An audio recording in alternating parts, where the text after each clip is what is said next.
It was an early wake-up call for residents at Wiltshire Court.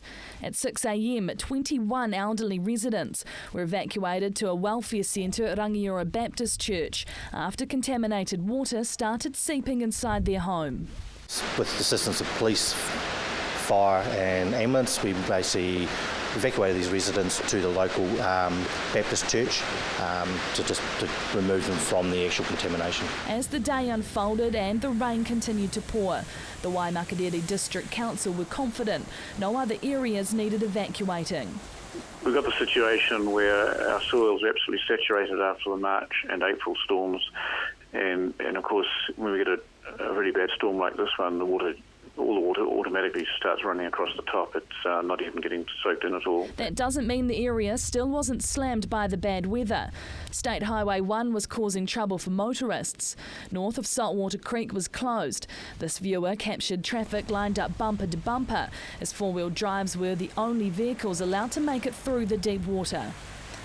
Well, I was heading to Rotherham to teach dancing, and it was bumper to bumper from Waikuku through to Amberley, and I couldn't even get to the Ashworth passing lane. I had to turn around.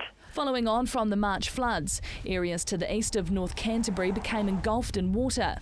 Rangiora High School shut their gates to students, and local businesses were forced to close as their properties were trapped behind lakes of water. But we certainly have got houses that are under threat.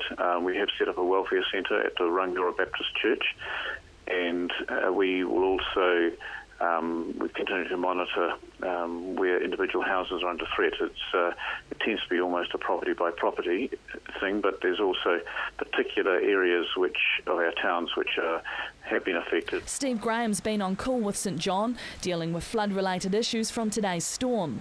Minor motor vehicle accidents, minor respiratory patients, which you get in cold weather, and just pretty much workload is pretty much steady within the Canterbury region due to this weather. This isn't the first time the Waimakariri district has flooded.